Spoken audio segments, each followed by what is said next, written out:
The Conjuring Universe has always been more than just jump scares. At its heart, it's the story of Ed and Lorraine Warren, two people who dedicated their lives to confronting the darkness that most of us would rather never believe in. Over the last decade, these films have built a mythology that combines supernatural horror with deeply human stakes. And now, with Conjuring Last Rites, we may finally be reaching the conclusion of that story. But why does this matter? Why is Last Rites shaping up to be more than just another horror sequel? The answer lies in how this film might finally deliver something that so many other horror franchises never manage: real closure. Unlike most horror sagas, The Conjuring never relied solely on its monsters: the Nun, Annabelle, La Llorona. These villains brought terrifying visuals, but the heart of the series has always been Ed and Lorraine themselves. Played masterfully by Patrick Wilson and Vera Farmiga, the Warrens aren't just characters thrown into hauntings. They're believers, investigators, and above all, partners. This human element set the series apart from slashers and possession films that often reduce their heroes to disposable victims. The Warrens gave the supernatural a face-off against something just as strong: faith,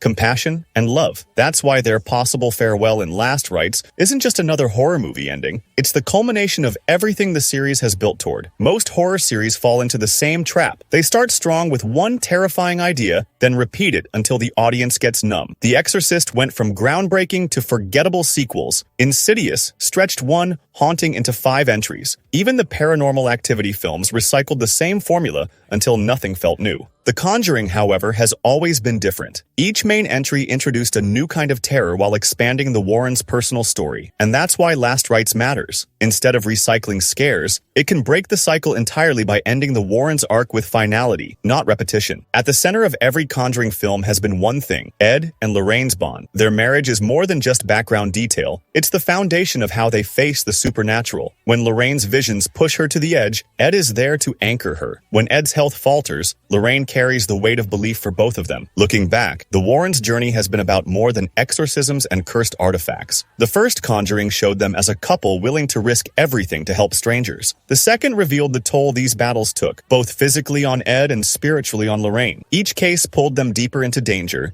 but it also deepened their connection to one another. Last Rites feels like the natural endpoint of that arc. Not a random new haunting, but the culmination of years spent side by side in the face of impossible evil. If this really is their final chapter, it's not just a story about defeating demons. It's about what happens when two people who have carried the weight of countless souls finally reach their own reckoning. The very title carries symbolic weight. Last Rites is not just a ritual for the dying, it's a moment of closure, of preparing the soul for peace. Naming the film this way signals more than another case file. It suggests we're about to witness the Warrens' final confrontation, and perhaps their ultimate sacrifice. This creates a sense of inevitability. The series started with small haunted houses, then escalated into larger battles with demons and cursed artifacts. Where do you go after a decade of rising stakes? The answer is simple: you go to the end. Last Rites could easily have been another sequel, another case file, another haunted house. But instead, it has the chance to give Ed and Lorraine Warren the ending they deserve. After a decade of battles with the paranormal, this final chapter promises not just fear,